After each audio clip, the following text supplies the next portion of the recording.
Capítulo 36. El toque de la fe.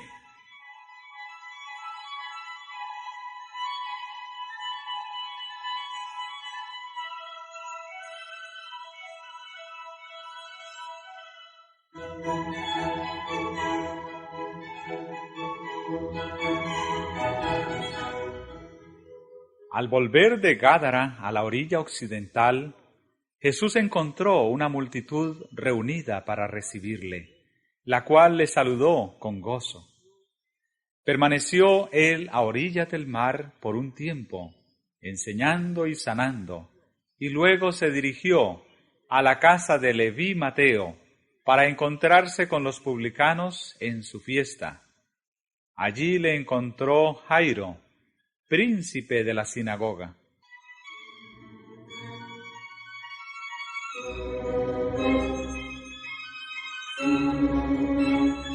Este anciano de los judíos vino a Jesús con gran angustia y se arrojó a sus pies exclamando: «Mi hija está a la muerte. Ven y pondrás las manos sobre ella para que sea salva y vivirá».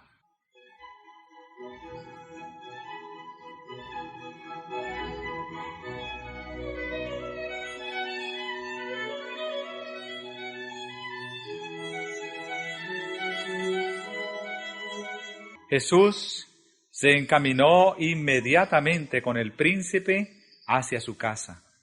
Aunque los discípulos habían visto tantas de sus obras de misericordia, se sorprendieron al verle acceder a las súplicas del altivo rabino. Sin embargo, acompañaron a su maestro y la gente lo siguió, ávida y llena de expectación. La casa del príncipe no quedaba muy lejos. Pero Jesús y sus compañeros avanzaban lentamente porque la muchedumbre le apretujaba de todos lados.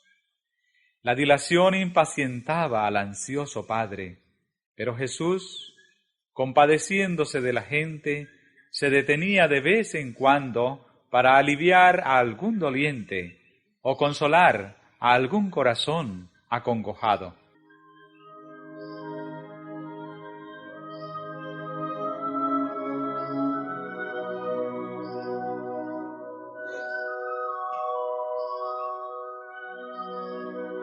Mientras estaba todavía en camino, un mensajero se abrió paso a través de la multitud, trayendo a Jairo la noticia de que su hija había muerto y era inútil molestar ya al maestro. Mas el oído de Jesús distinguió las palabras. «No temas», dijo, «cree solamente y serás salva».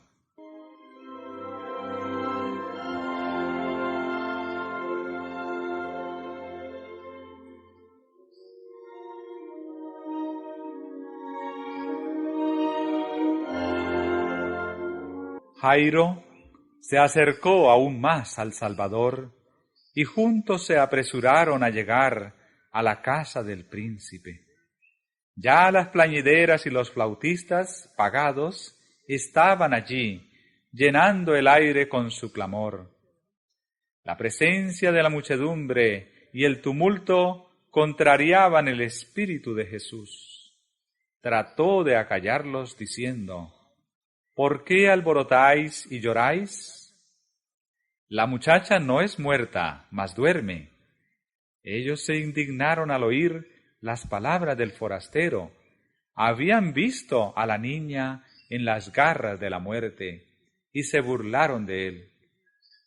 Después de exigir que todos abandonasen la casa, Jesús tomó al padre y a la madre de la niña y a Pedro, Santiago y Juan, y juntos entraron en la cámara mortuoria.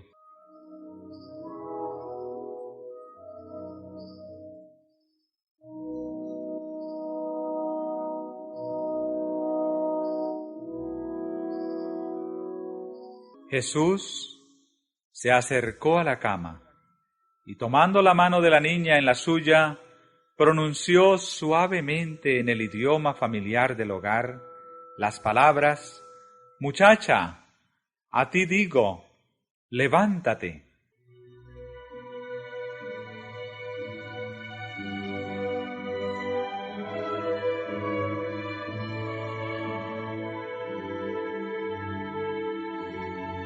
Instantáneamente, un temblor pasó por el cuerpo inconsciente. El pulso de la vida volvió a latir.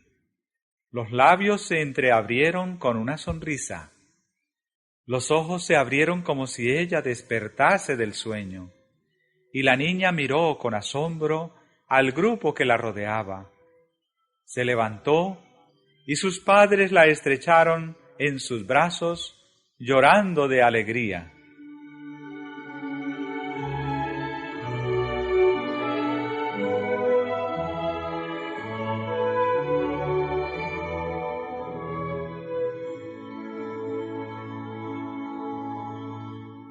Mientras se dirigía a la casa del príncipe, Jesús había encontrado en la muchedumbre una pobre mujer que durante 12 años había estado sufriendo de una enfermedad que hacía de su vida una carga.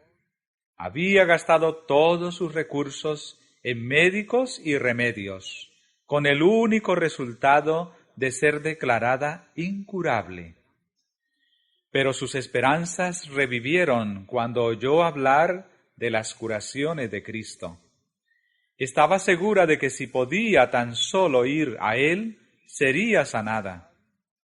Con debilidad y sufrimiento, vino a la orilla del mar donde estaba enseñando Jesús y trató de atravesar la multitud, pero en vano. Luego le siguió desde la casa de Leví Mateo, pero tampoco pudo acercársele.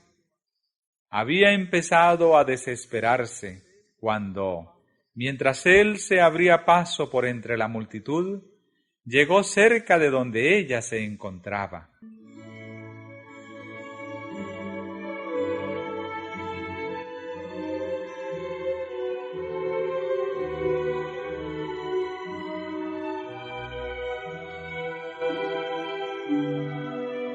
Había llegado su áurea oportunidad. Se hallaba en presencia del gran médico, pero entre la confusión no podía hablarle, ni lograr más que vislumbrar de paso su figura. Con temor de perder su única oportunidad de alivio, se adelantó con esfuerzo, diciéndose: «Si tocare tan solamente su vestido, seré salva». Y mientras él pasaba, ella extendió la mano y alcanzó a tocar apenas el borde de su manto. Pero en aquel momento supo que había quedado sana. En aquel toque se concentró la fe de su vida, e instantáneamente su dolor y debilidad fueron reemplazados por el vigor de la perfecta salud.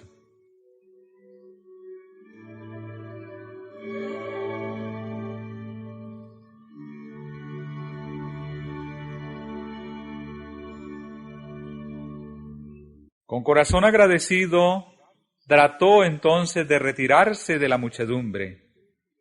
Pero de repente Jesús se detuvo y la gente también hizo alto.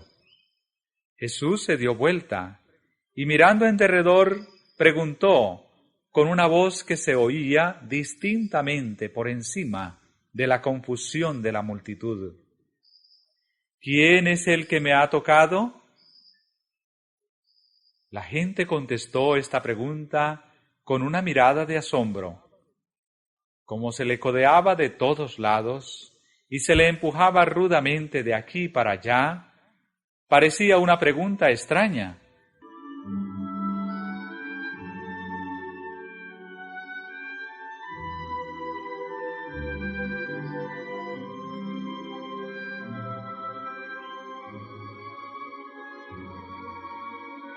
Pedro, siempre listo para hablar, dijo: Maestro, la compañía te aprieta y oprime, y dices, ¿quién es el que me ha tocado? Jesús contestó, me ha tocado alguien, porque yo he conocido que ha salido virtud de mí. El Salvador podía distinguir el toque de la fe del contacto casual de la muchedumbre desprevenida. Una confianza tal no debía pasar sin comentario. Él quería dirigir a la humilde mujer palabras de consuelo que fuesen para ella un manantial de gozo, palabras que fuesen una bendición para sus discípulos hasta el fin del tiempo.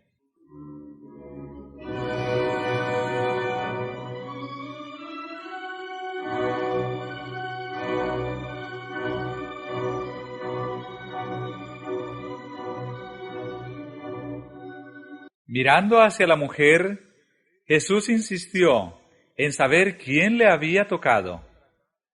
Hallando que era vano tratar de ocultarse, ella se adelantó temblorosa y se echó a los pies de Jesús. Con lágrimas de agradecimiento, relató la historia de sus sufrimientos y cómo había hallado alivio. Jesús le dijo amablemente, «Hija, tu fe te ha salvado, ve en paz».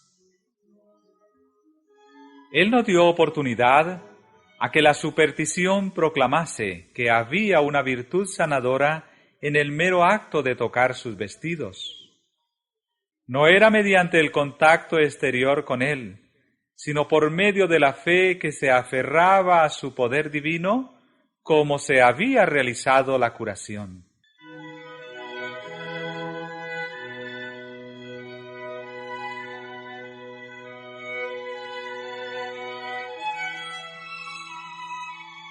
La muchedumbre maravillada que se agolpaba en derredor de Cristo no sentía la manifestación del poder vital. Pero cuando la mujer enferma extendió la mano para tocarle, creyendo que sería sanada, sintió la virtud sanadora. Así es también en las cosas espirituales. El hablar de religión de una manera casual, el orar sin hambre del alma, ni fe viviente, no vale nada. Una fe nominal en Cristo, que le acepta simplemente como Salvador del mundo, no puede traer sanidad al alma. La fe salvadora no es un mero asentimiento intelectual a la verdad. El que aguarda hasta tener un conocimiento completo antes de querer ejercer fe, no puede recibir bendición de Dios. No es suficiente creer acerca de Cristo. Debemos creer en Él. La única fe que nos beneficiará es la que le acepta a Él como Salvador personal, que nos pone en posesión de sus méritos. Muchos estiman que la fe es una opinión. La fe salvadora es una transacción por la cual los que reciben a Cristo se unen con Dios mediante un pacto. La fe genuina es vida. Una fe viva significa un aumento de vigor, una confianza implícita por la cual el alma llega a ser una potencia vencedora.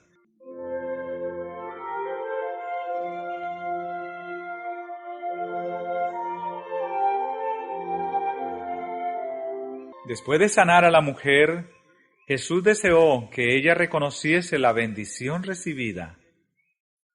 Los dones del Evangelio no se obtienen a hurtadillas, ni se disfrutan en secreto.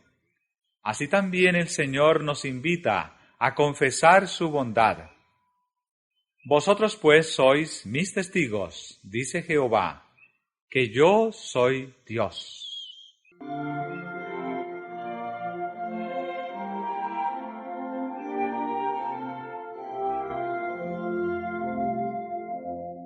Nuestra confesión de su fidelidad es el factor escogido por el cielo para revelar a Cristo al mundo. Debemos reconocer su gracia como fue dada a conocer por los santos de antaño. Pero lo que será más eficaz es el testimonio de nuestra propia experiencia.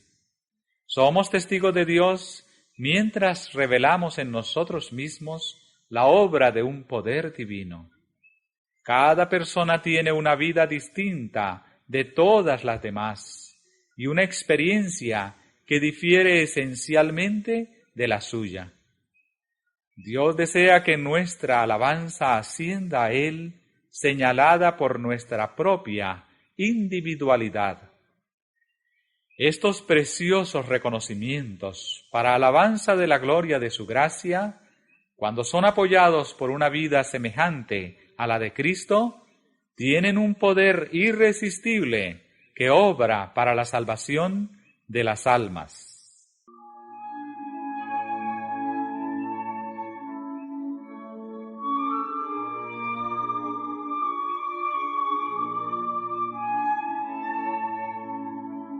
Cuando los 10 leprosos vinieron a Jesús para ser sanados, les ordenó que fuesen y se mostrasen al sacerdote. En el camino quedaron limpios, pero uno solo volvió para darle gloria. Los otros siguieron su camino, olvidándose de aquel que los había sanado. ¿Cuántos hay que hacen todavía lo mismo? El Señor obra de continuo para beneficiar a la humanidad. Está siempre impartiendo sus bondades. Levanta a los enfermos de las camas donde languidecen. Libra a los hombres de peligros que ellos no ven. Envía a los ángeles celestiales para salvarlos de la calamidad, para protegerlos de la pestilencia que ande en oscuridad y de la mortandad que en medio del día destruya. Pero sus corazones no quedan impresionados. Él dio toda la riqueza del cielo para redimirlos. Y sin embargo, no piensan en su gran amor. Por su ingratitud, cierran su corazón a la gracia de Dios.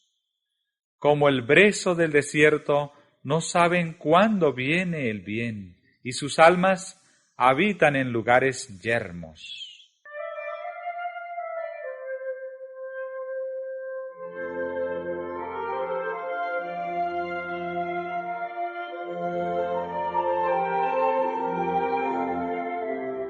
Para nuestro propio beneficio, debemos refrescar en nuestra mente todo don de Dios. Así se fortalece la fe para pedir y recibir siempre más. Hay para nosotros mayor estímulo en la menor bendición que recibimos de Dios que en todos los relatos que podemos leer de la fe y experiencias ajenas. El alma que responda a la gracia de Dios será como un jardín regado. Su salud brotará rápidamente, su luz saldrá en la oscuridad, y la gloria del Señor le acompañará. Recordemos, pues, la bondad del Señor y la multitud de sus tiernas misericordias. Como el pueblo de Israel, levantemos nuestras piedras de testimonio e inscribamos sobre ellas la preciosa historia de lo que Dios ha hecho por nosotros. Y mientras repasemos su trato con nosotros en nuestra peregrinación, declaremos, con corazones conmovidos por la gratitud: ¿qué pagaré a Jehová por todos sus beneficios para conmigo? Tomaré la copa de la salud e invocaré el nombre de Jehová. Ahora pagaré mis votos a Jehová delante de todo su pueblo.